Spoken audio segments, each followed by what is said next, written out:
Welcome to the Workplace Wellbeing Essential Series. I'm Mari Ryan. I'm the CEO and founder of Advancing Wellness. It's my pleasure to welcome you to this expert interview where we explore topics that impact employee well-being. My guest today is Sarah Mann. Sarah is a connector-in-chief and principal of Spark HR Solutions. She's a seasoned HR leader and executive with a wide reputation as a connector. Sarah has worked in both global and startup entities. Her experience includes senior level roles in HR, marketing, and operations at companies such as TJX, AMP Agency, and ADP. Sarah, welcome. I'm delighted to have you here today. Thanks, Mari. I'm delighted to be here. Well, today we're going to explore the concept of connection.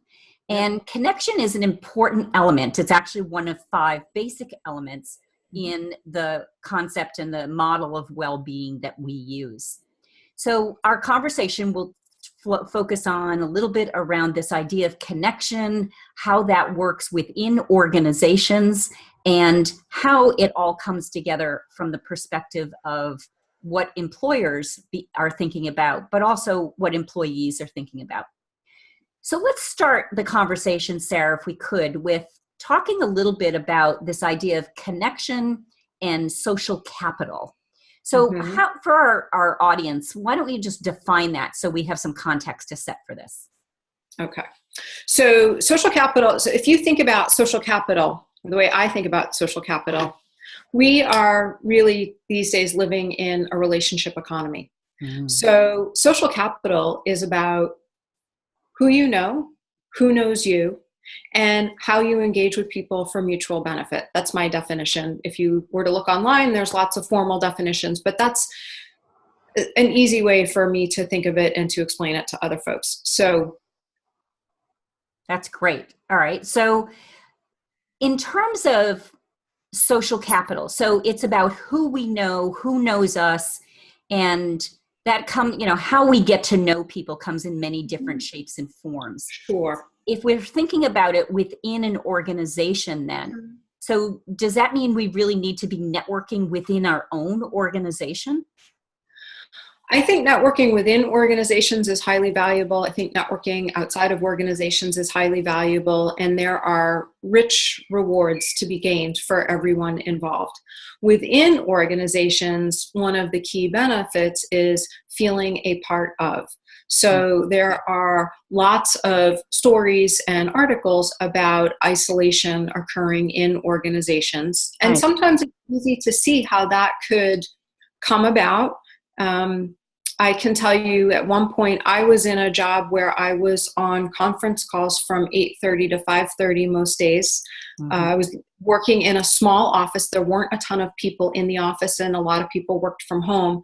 And there were days where I felt very isolated because primarily my connections were by telephone. So that's one small example. But so this notion of networking internally and getting to know people outside of your immediate peer group, your immediate work team, can have real benefits, not only for the work that needs to get done, also for general well-being.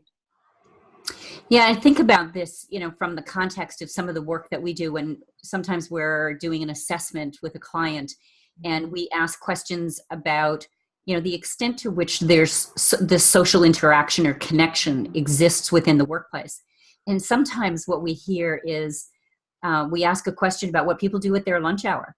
And often we hear that the majority of workforce might say that they're eating lunch alone at their desk. Yep. Perfect example of that isolation.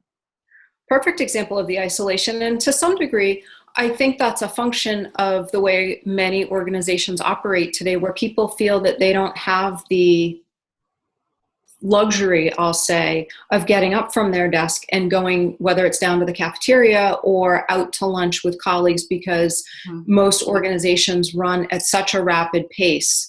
People want to get it all done and then go home and do whatever it is that they do after work, whether it's families or community-based work or whatever it may be. So I think that there's real pressure to get the work done and not take the time, waste the time to engage. And I think that that's a mistake for the individual. I think that's a mistake for the organization to not actually try to foster that with people. Increasingly, I'm seeing with my clients that they are making modifications to the physical workspace. So, cube farms are, history, and they're now creating workspaces that are collaboration spaces for teams to come together. And oftentimes, just much more informal types of things like coffee bars, where people can just come together to interact on a serendipitous, stopping to get a cup of coffee, not the kitchen kind of thing, that we've seen, but really more places where they can actually sit and have interactions. Are you seeing this as well?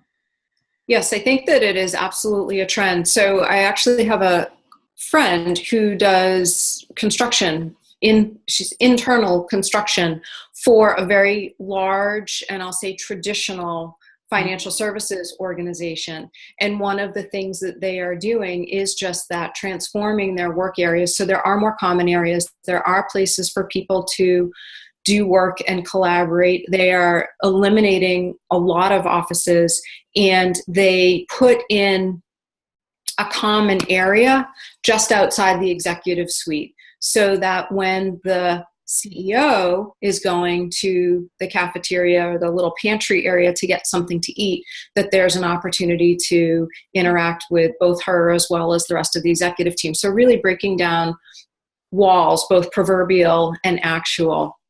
And there was just something yesterday, a really interesting article about 7 different organizations and what their workspaces looked like. And so companies like Thrive Global with Ariana Huffington and Evernote, and consistently across all of them, their workspaces included the elimination of the cubicle farms, as you've mentioned, and a multitude and variety of different types of collaboration spaces and working spaces. So if you need quiet time for creating and writing, there's a place to do that.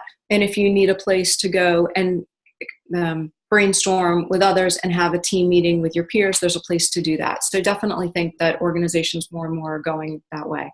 That's great. Yeah, it's so important to have these different kinds of opportunities for people to be able to connect. That's great.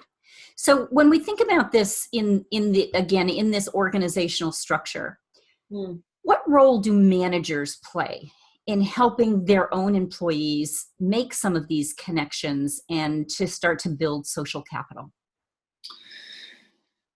Well, I think the role that managers play varies greatly. I think the role that managers could play is one of being a connector and being a connection point. So, for instance, when new hires come into an organization, that's a great opportunity to help people acclimate by connecting them with others in the organization. And one of the things that I will often recommend if I'm doing any type of onboarding work, for instance, with a client, one of the things that I often recommend is providing a new hire with a network map.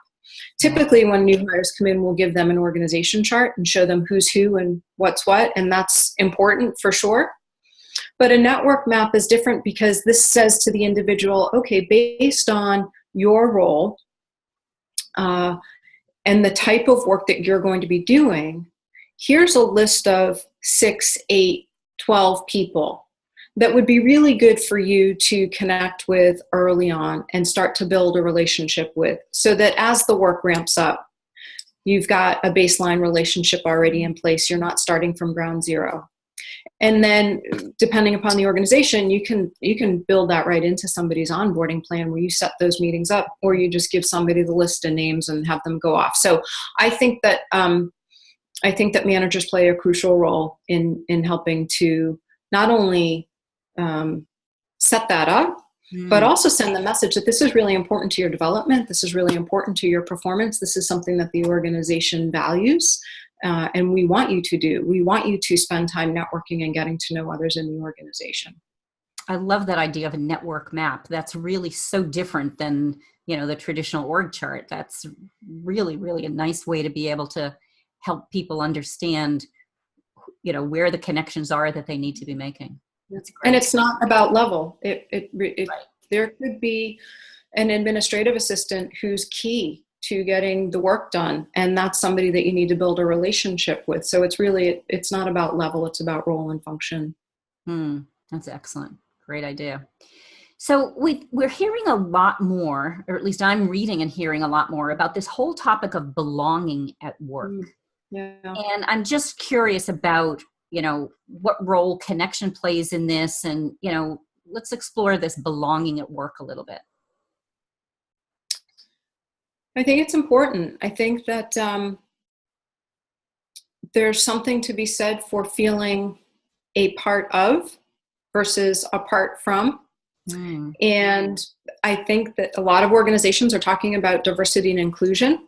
And I think a big piece of that inclusion is that people feel a sense of belonging. They belong to their work group or their immediate work team, that they feel some connection back to the organization.